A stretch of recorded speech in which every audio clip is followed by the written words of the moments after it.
ಅವರು ಇದ್ದಾರೆ, ಅವ್ರನ್ನ ಮಾತನಾಡಿಸ್ತಾ ಹೋಗ್ತೀನಿ. ಸರ್, ಈ ಒಂದು ಘಟನೆ ಯಾವ ರೀತಿಯಾಗಿ ನಡೆಯಿತು? ತಾವೀಗಾಗಲೇ ಬಂದಿಲ್ಲಿ ಸ್ಥಳವನ್ನು ಕೂಡ ಪರಿಶೀಲನೆ ಮಾಡಿದ್ರಿ. ತಮಗೆ ಮೇಲ್ನೋಡಕ್ಕೆ ಏನು ಲೋಪದೋಷ ಕಂಡು ಬಂದಿದೆ ಸರ್? ಈಗ ನೋಡಿ, ಬೆಳಗಿನ ಜಾವ 7:30 ಸುಮಾರು ಈ ದುರ್ಘಟನೆ ನಡೆದಿರೋದು ಕಂಡು ಬಂದಿದೆ. ಇದರಲ್ಲಿ ಮೇಲ್ಗಡೆ ಇದು ಯಾವ ತರ ಇದೆ, ಮೇಲ್ಗಡೆ ಅವ್ರದ್ದು ಸಪರೇಟ್, ಅವ್ರದ್ದು ಬೇರೆ ಕ್ವಾರಿ ಇದೆ, ಕೆಳಗಡೆ ಅವ್ರದ್ದು ಬೇರೆ ಕ್ವಾರಿ ಇದೆ. ಸೊ ಮೇಲ್ಗಡೆಯವರು ಕೆಲಸ ಮಾಡ್ತಾ ಇದ್ದಾರೆ, ಕೆಳಗಡೆಯವರು ಕೂಡ ಕೆಲಸ ಮಾಡ್ತಾ ಇದ್ದಾರೆ. ಒಬ್ರಿಗೊಬ್ರು ಕಮ್ಯುನಿಕೇಟ್ ಮಾಡ್ಕೊಂಡಿಲ್ಲ ಬಹುಶಃ.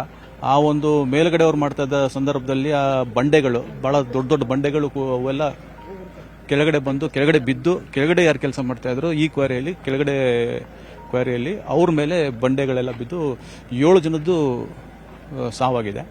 ಇನ್ನು ಅದರಲ್ಲಿ 5 ಜನ ಆಸ್ಪತ್ರೆಯಲ್ಲಿ, ಇನ್ನು 4 ಜನ ಸೇಫ್ ಇದ್ದಾರೆ. ನಿರ್ಲಕ್ಷ್ಯ ಏನಾದ್ರು ಕಂಡು ಬರ್ತಾ ಇದೆಯಾ ಈಗ ಈ ಒಂದು ಕ್ವಾರಿ ಮಾಲೀಕರದು, ಹೇಗೆ ಅಂತ ತನಿಖೆಯಲ್ಲಿ ನಾವು ನೋಡಬೇಕಾಗುತ್ತೆ. ಆಸ್ ಆಫ್ ನೌ ಮೇಲ್ನೋಟಕ್ಕೆ ನಿರ್ಲಕ್ಷ್ಯ ಅಂತೂ ಕಂಡು ಬರ್ತಾ ಇದೆ. ಸರ್, ಈಗ ಸಾವನ್ನಪ್ಪಿರುವಂತಹ ಕಾರ್ಮಿಕರೆಲ್ಲ ಯಾವ ಭಾಗದವರು, ಎಲ್ಲಿಯವರು, ಹೇಗೆ ಅವರು ಐಡೆಂಟಿಫೈ ಆಗಿದೆಯಾ? 5 ಜನ ಅದರಲ್ಲಿ ಮಧ್ಯಪ್ರದೇಶ ಅವರು, ಒಬ್ಬ ಛತ್ತೀಸ್ಗಢ ಅವರು, ಮತ್ತೆ ಇನ್ನೊಬ್ಬ ಇಲ್ಲಿ ನಮ್ಮ ಯಾದಗಿರಿ ಕರ್ನಾಟಕದವರು. ಮಾಲೀಕರನ್ನ ಇದು ಸಂಪರ್ಕಿಸುವ ಕೆಲಸ ಏನಾದ್ರು ಮಾಡಿದ್ರೆ ಎಫ್ಐಆರ್ ಏನಾದ್ರು ಆಗಿದೆಯಾ, ಹೇಗೆ? ಇಲ್ಲ, ಇವಾಗ ಎಫ್ಐಆರ್ ಆಗ್ತದೆ. ಎಫ್ಐಆರ್ ಮಾಡಿ ನಾವು ತನಿಖೆ ಮಾಡ್ತೀವಿ.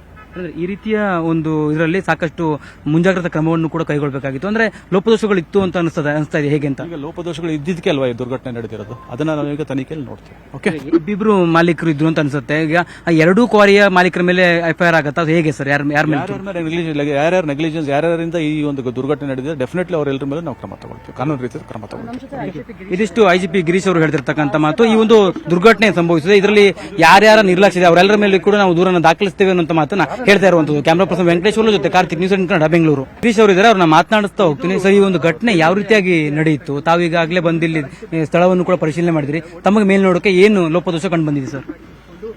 ಈಗ ನೋಡಿ, ಬೆಳಗಿನ ಜಾವ 7:30 ಸುಮಾರು ಈ ದುರ್ಘಟನೆ ನಡೆದಿರೋದು ಕಂಡು ಬಂದಿದೆ.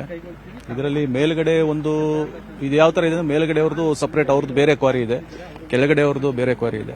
ಸೊ ಮೇಲ್ಗಡೆಯವರು ಕೆಲಸ ಮಾಡ್ತಾ ಇದ್ದಾರೆ, ಕೆಳಗಡೆಯವರು ಕೂಡ ಕೆಲಸ ಮಾಡ್ತಾ ಇದ್ದಾರೆ. ಒಬ್ರಿಗೊಬ್ರು ಕಮ್ಯುನಿಕೇಟ್ ಮಾಡ್ಕೊಂಡಿಲ್ಲ ಬಹುಶಃ.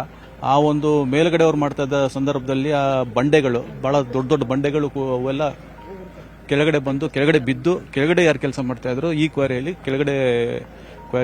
ಅವ್ರ ಮೇಲೆ ಬಂಡೆಗಳೆಲ್ಲ ಬಿದ್ದು 7 ಜನದ್ದು ಸಾವಾಗಿದೆ.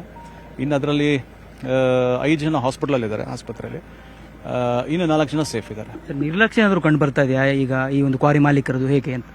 ತನಿಖೆಯಲ್ಲಿ ನಾವು ನೋಡಬೇಕಾಗುತ್ತೆ. ಆಸ್ ಆಫ್ ನೌ ಮೇಲ್ನೋಟಕ್ಕೆ ನಿರ್ಲಕ್ಷ್ಯ ಅಂತೂ ಕಂಡು ಬರ್ತಾ ಇದೆ.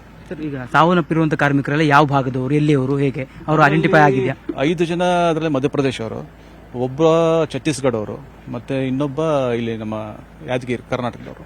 ಮಾಲೀಕರನ್ನ ಇದು ಸಂಪರ್ಕಿಸುವ ಕೆಲಸ ಏನಾದ್ರು ಮಾಡಿದ್ರೆ ಎಫ್ಐಆರ್ ಏನಾದ್ರು ಆಗಿದೆಯಾ, ಹೇಗೆ? ಇಲ್ಲ, ಇವಾಗ ಎಫ್ಐಆರ್ ಆಗ್ತದೆ. ಎಫ್ಐಆರ್ ಮಾಡಿ ನಾವು ತನಿಖೆ ಮಾಡ್ತೀವಿ. ಈ ರೀತಿಯ ಒಂದು ಇದರಲ್ಲಿ ಸಾಕಷ್ಟು ಮುಂಜಾಗ್ರತಾ ಕ್ರಮವನ್ನು ಕೂಡ ಕೈಗೊಳ್ಳಬೇಕಾಗಿತ್ತು. ಅಂದ್ರೆ ಲೋಪದೋಷಗಳು ಇತ್ತು ಅಂತ ಅನಿಸ್ತಾ ಇದೆ, ಹೇಗೆ ಅಂತ? ಈಗ ಲೋಪದೋಷಗಳು ಇದ್ದಿದ್ದಕ್ಕೆ ಅಲ್ವಾ ಈ ದುರ್ಘಟನೆ ನಡೆದಿರೋದು, ಅದನ್ನ ನಾವು ಈಗ ತನಿಖೆಯಲ್ಲಿ ನೋಡ್ತೀವಿ. ಓಕೆ, ಇಬ್ಬಿಬ್ರು ಮಾಲೀಕರು ಇದ್ರು ಅಂತ ಅನ್ಸುತ್ತೆ. ಈಗ ಎರಡೂ ಕ್ವಾರಿಯ ಮಾಲೀಕರ ಮೇಲೆ ಎಫ್ಐಆರ್ ಆಗತ್ತಾ, ಹೇಗೆ ಸರ್? ಯಾರ್ಯಾರು ನೆಗ್ಲಿಜೆನ್ಸ್, ಯಾರ್ಯಾರಿಂದ ಈ ಒಂದು ದುರ್ಘಟನೆ ನಡೆದಿದೆ, ಡೆಫಿನೆಟ್ಲಿ ಅವರೆಲ್ಲರ ಮೇಲೆ ನಾವು ಕ್ರಮ ತಗೊಳ್ತೀವಿ, ಕಾನೂನು ರೀತಿಯ ಕ್ರಮ ತಗೊಳ್ತೀವಿ. ಇದಿಷ್ಟು ಐಜಿಪಿ ಗಿರೀಶ್ ಅವರು ಹೇಳ್ತಿರ್ತಕ್ಕಂಥ ಮಾತು. ಈ ಒಂದು ದುರ್ಘಟನೆ ಸಂಭವಿಸಿದೆ, ಇದರಲ್ಲಿ ಯಾರ್ಯಾರ ನಿರ್ಲಕ್ಷ್ಯ ಇದೆ ಅವರೆಲ್ಲರ ಮೇಲೆ ಕೂಡ ನಾವು ದೂರನ್ನು ದಾಖಲಿಸ್ತೇವೆ ಅನ್ನೋ ಮಾತನ್ನ ಹೇಳ್ತಾ ಇರುವಂತದ್ದು. ಕ್ಯಾಮರಾ ಪರ್ಸನ್ ವೆಂಕಟೇಶ್ವರ ಜೊತೆ ಕಾರ್ತಿಕ್, ನ್ಯೂಸ್ 18 ಕನ್ನಡ, ಬೆಂಗಳೂರು. ನಿರ್ಭೀತ, ನಿಷ್ಪಕ್ಷಪಾತ, ವಿಶ್ವಾಸಾರ್ಹ ಸುದ್ದಿಗಳಿಗೆ ಮತ್ತೊಂದು ಹೆಸರಾಗಿರುವ ನ್ಯೂಸ್ 18 ಕನ್ನಡ ಈಗ ಆಪ್ನಲ್ಲೂ ಲಭ್ಯವಿದೆ. ದಯವಿಟ್ಟು ಇಲ್ಲಿರುವ QR ಕೋಡ್ ಸ್ಕ್ಯಾನ್ ಮಾಡಿಕೊಂಡು ಆಪ್ ಡೌನ್ಲೋಡ್ ಮಾಡೋದಕ್ಕೆ ಮರಿಬೇಡಿ. ನಿಮ್ಮ ಬೆಂಬಲ ಹೀಗೆ ಸದಾ ನಮ್ಮೊಂದಿಗಿರಲಿ. ಧನ್ಯವಾದ.